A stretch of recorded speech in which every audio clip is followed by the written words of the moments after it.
আমার ফ্যামিলির প্রতিটা মেম্বার কেমন আছো? আশা করি খুব ভালো আছো এবং সুস্থ আছো। আর সকাল সকাল দেখো আমার ছেলে স্কুল চলে গেছে, তাই বাড়ি ফাঁকা।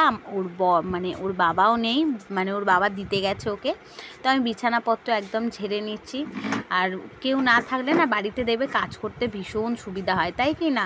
নইলে বাড়িতে এরা থাকলে এত অসুবিধা হয়, এই বলতে হয় সর, এই ও এ কর, এটাও কর সেটা কর, মানে বিরক্ত করে। আর আমার ছেলের তো মানে কি বলবো জানোই তো। যাই হোক, দেখতেই পাচ্ছ আমি বিছানাটা একদম ঝেড়ে নিয়েছি। আর এই লুডো চাদরটা না এবার তুলে দেবো, কদিন হলো পাতা রয়েছে। তারপরে এই যে অগোছলো হয়ে গেছে, ছেলে স্কুল গেছে, এটা ওটা ফেলে দিয়ে সামনে রেখে চলে গেছে। ওগুলো একটু গুছিয়ে সাজিয়ে নিচ্ছি। শোকেসটা একটু ঘরদোর করে না একটু গোছানো না থাকলে ভীষণ খারাপ দেখতে লাগে, তাই না? যার যেরকমই ঘর হোক না কেন, সেই ঘরটাই তার কাছে রাজপ্রাসাদের সমান। তো আমিও তাই মনে করি, তাই আমিও আমার ঘরটা একটু সাজিয়ে গুছিয়ে রাখতে পছন্দ করি। তারপর দেখো ওর বাবা চলে এসছে ছেলেকে স্কুল থেকে দিয়ে এসে। আর আমি কি করছি, ওই জন্য একটু চা করে নিলাম। ওর বাবা চা খেলো, আর আমি এখন সমস্ত কাজ ফাজ সেরে আর চলে এসেছি, বাসি কাজকর্মগুলো করে নিয়েছি, করে একদম ফ্রেশ হয়ে চলে এসেছি একটু চা খেতে। চা খেয়ে ওদিকে রান্নায় হাত দেবো। আজকে জানো তো সানডে বলে একটু লেট করে ঘুম থেকে উঠেছি। আর লেট করে উঠলে কি হয়, কাজের একটু দেরিও হয়ে যায় সমস্ত কিছু। Welcome back to my channel Nandini Hazra ব্লগে তোমাদের অনেক অনেক স্বাগত, অনেক অনেক ভালোবাসা জানিয়ে আজকে ব্লগটা এখান থেকে শুরু করলাম। সারাদিন কি করছি না করছি তোমরা দেখতে থাকো। আর আজকে সানডে স্পেশাল কি রান্না হয় কি হয় আমি তোমাদেরকে আপডেট দিতে থাকবো, তোমরা দেখতে থাকো, ঠিক আছে? আর সকলকে বলি গুড মর্নিং। আর এই যে চার কাপ নিয়ে একদম গুড মর্নিং জানাতে বসে গেছি, চা খাচ্ছি। আর ছেলে গেছে ড্রয়িং ক্লাসে, আর আমি আর আমার হাজব্যান্ড খাচ্ছি এখন চা, ঠিক আছে? আমার বিছানাপত্র তো ঝাড়া হয়ে গেছে, তোমরা দেখতেই পেলে। তারপরে এখন অনেক কাজ আছে, সারাদিন কি কাজ করছি না করছি তোমাদের সাথে সমস্ত কিছু শেয়ার করব, তোমরা সাথে থাকো, ঠিক আছে? এখনের মতন টাটা। আর এই দিকে দেখো আমার ছেলের জন্য ব্রেকফাস্ট করে নিয়েছি, একটু স্যান্ডউইচ বানিয়ে দিয়েছি ওকে। বলছিল, বায়না করছিল মা আমি একটু স্যান্ডউইচ খাবো, ওই জন্য। আর যেহেতু আজ সানডে একটু স্পেশাল খাবার তো দিতেই হবে বাচ্চা মানুষ। আর আমার বর খাবে রুটি আর আলু ভাজা, জানো? ওকে বললাম যে কি খাবে, এটা করি ওটা করি, সবেতেই বললো না, আমায় বললো শুধু আমায় রুটি আলু ভাজা দাও। তো ওই কারণে আমি এই যে আলু ভাজা বসিয়ে দিয়েছি, দেখতেই পাচ্ছ। ওরই মতো আলু ভাজবো, বেশি ভাজবো না, কারণ আমার না আলু ভাজা মানে কী বলবো, দেখলে রাগ হয়। কারণ আমাদের এত আলু ভাজা হয়, আমার বরের জন্য প্রতিটা দিন আলু ভাজতে হয়। ও আলু ভাজা প্রচণ্ড ভালোবাসে, সেই কারণে। এমনি তো শাকসবজি কিছু খায় না, তাই জন্য। আর দেখো ওর জন্য প্লেট সাজিয়ে নিয়েছি, তার সাথে ওকে লিকার চাও দিয়ে দিয়েছি একটুখানি। ওকে বললাম মিষ্টি দেবো, আম দেবো, সবেতেই বললো যে না। তাই আমি বললাম দুধ চা করি, বললো দুধ চাও খাবো না, আমার একটু লিকার চা দাও। আর আমার জন্য দেখো দুধ চা করেছি আমুল দুধ দিয়ে দুধ চা করে খেয়েছি একটা রুটি। আর এই দিকে চলে এসেছিলাম চাল বার করতে। চালটা বার করে একটু ভিজিয়ে রাখবো। আর আমি না ভাত করে একটু চালটা ভিজিয়ে রাখি, তাতে কি হয় ভাতটাও তাড়াতাড়ি হয়ে যায়, আর ভাতটা ভীষণ সুন্দর ঝরঝরে ভাত হয়। আর আমাদের না একটু ঝরঝরে ভাত আমরা পছন্দ করি, আমরা একটু নরম ভাত বা একটু মানে দলা পাকানো ভাত আমার বর একদম পছন্দ করে না। আর ডিপেগুলোও দেখো না ধুলো পড়েছিল, মুড়ির ডিপের চালের ডিপে একটু মুছে নিলাম। এত ধুলো পড়ে যে কি বলবো, যেন মনে হয় আজীবন মুছিনি এরকম মনে হয়। তো যাই হোক, যেহেতু আমার আজকে লেট হয়ে গেছে বুঝতেই পারছো, ওই জন্য মাথা ঠান্ডা করে বুদ্ধি খাটিয়ে আমায় কাজগুলো করতে হচ্ছে। এদিকে মানে একটা করছি, তার সাথে আর একটা করছি, এদিকে রান্নাও করছি, এদিকে আনাজও কুটছি, এদিকে ঘরও গোছাচ্ছি, মানে সব কিছুই একসাথে প্রায় করছি। তা আজকে কিন্তু রান্নাটা আগে করে নিয়েছি। ঘর তো দেখলে এক দফা হয়ে গেছে, বা যেহেতু ওর বাবা আছে আমার ছেলে আছে, দুজনে মিলে বদমাইশি করে একটু, মানে বুঝতেই পারছো বাবা আর ছেলে একসাথে হয় সপ্তাহে একদিন, একটু ঘরদোরও এলোমেলো হয়ে গেছে, সেই কারণে ঘরদোরগুলোও পরে একটু পরিষ্কার করে নেব আবার। এই দেখো মাছ এনেছে, কাটাপোনা মাছ, আর এইখানে এনেছে মোরলা মাছ। তো আজকে ভাবছি মোরলা মাছটা করবো না, এই মাছের ঝাল করব। আর এদিকে দেখো কচুর শাকটা একটু সিদ্ধ করে রেখে দিয়েছি, এখানে বসিয়েছি, ভাত হচ্ছে। আর এদিকে পরে দেখাচ্ছি কি হয়েছে, ঠিক আছে?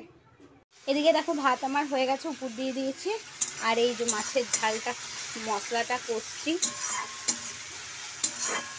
মাছের ঝালে মশলা কষছি, মাছটা দিয়ে দেবো, মাছের ঝাল হয়ে যাবে। আর এই তো কচু শাকটা সিদ্ধ আছে, এই কচু শাকটা এখন কচু শাকটা করতে একটু সময় লাগে।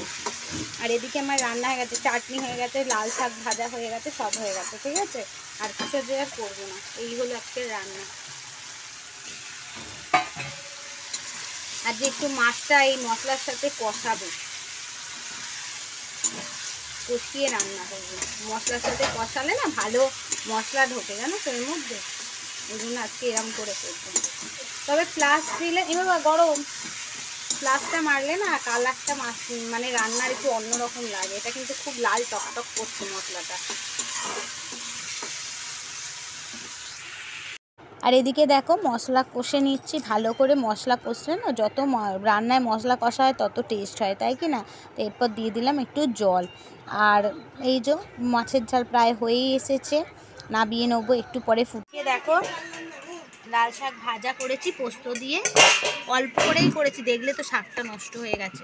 আর এই যে এটা হলো আমের চাটনি, কিশমিশ কাজু সব কিছু দিয়ে।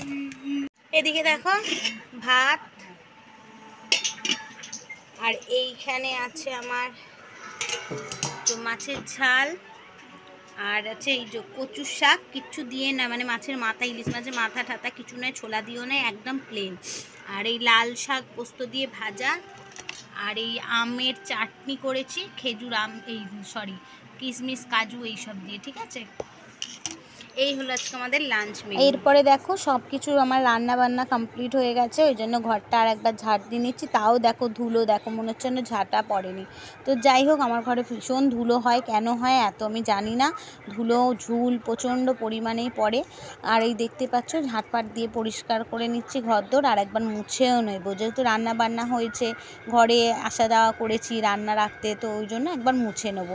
আর যেহেতু গরমকাল মেঝের মধ্যে শোয়া বসা হয়, তো একটু মেঝেটাও একটু পরিষ্কার না করলে না। আর আমার বর তো মানে মেঝেতেই শোয়, এখন মেঝেতেই সব কিছু, বিছানায় ওঠেই না, ওর নাকি সবসময় গরম হয়। তো কিছু করার নেই, যাই হোক সেই জন্য এগুলো একটু পরিষ্কার, আর এইগুলো পরিষ্কার ওই জন্য করে নিচ্ছি। আর দেখো হাত ন্যাতা করেই করছি, মপ দিয়েও মুছি আমি, কিন্তু আবার এই হাত ন্যাতা দিয়েও মুছি, যখন যেটা মনে হয় তখন সেইভাবেই ইউজ করি আর কি।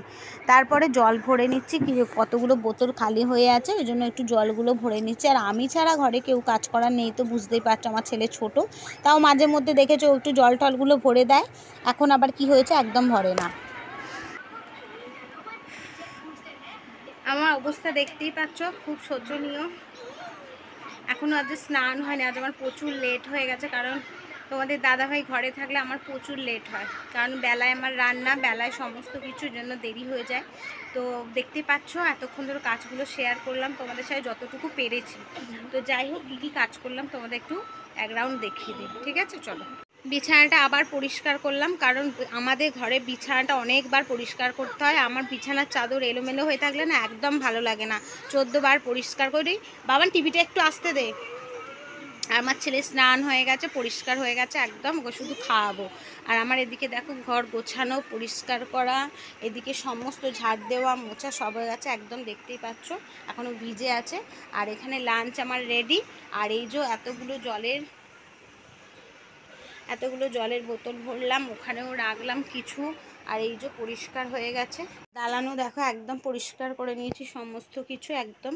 এদিকে বাসন কোসন সব কিছু মাজা হয়ে গেছে। আমার এই কড়াইগুলো একটু ইগনোর করো, কিছু করার নেই, এগুলো আমার অনেক দিন আমার শাশুড়ি আমলের কড়াই, তো এগুলো সেই কাঠের জালে রান্না করে এরকম করে ফেলেছে, আমার মায়ায় আমি ছাড়তে পারছি না। তো যাই হোক আমি কড়াইগুলো চেঞ্জ করব, ঠিক আছে? আর এই কাঁচের জিনিসগুলো এখানে মানে কাপ ঠাপগুলো ধুয়েছি, নুনের পাত্রটা ধুয়েছি, যার জন্য কাঁচের জিনিসগুলো একটু আলাদা রাখি, নইলে ভেঙে ফেলবো। আমি প্রচণ্ড ভেঙে ফেলি কাঁচের জিনিস। আমার গ্যাস ফ্যাস সব ক্লিন হয়ে গেছে, এই যে দেখতেই পাচ্ছ সব কিছু সিঙ্ক ফিঙ্ক সব পরিষ্কার হয়ে গেছে, ঠিক আছে? তো চলো, শুধু আমি স্নান করব আর করব, স্নান করে পুজো দেব। আমার আপাতত কাজটা শেষ হবে, তারপর আবার ওর বাবা এখনও নেই, মানে তোমাদের দাদাভাই এখন গেছে ক্লাবে। এখন বাজে কটা জানো, প্রায় 1:30 বাজে। আমার এত লেট না আমার ভালো লাগে না, কারণ আমার তো সকাল সকাল সমস্ত কিছু হয়ে যায়, সকালে রান্না, মর্নিংয়ে রান্না হয়ে যায়, তারপর আমার সব কাজকর্ম হয়ে যায়। তো তোমাদের দাদাভাই ঘরে থাকলে না আমার একটু মানে সব কিছুই লেট হয়ে যায়, কারণ ব্রেকফাস্ট বানাতে হয়, তারপর একটু ধীমে তালে কাজ হয়, বুঝতেই পারছো ঘরে পুরুষ মানুষ থাকলে তার সাথে একটু কথাবার্তা হয় টুকিটাকি, তারপর এই জন্য আর দেরি হয়ে গেছে। তো চলো স্নান করব, পুজো করব, তার আগে আমার ছেলেকে খেতে দিয়ে যাবো, নাহলে অনেকটা লেট হয়ে গেছে।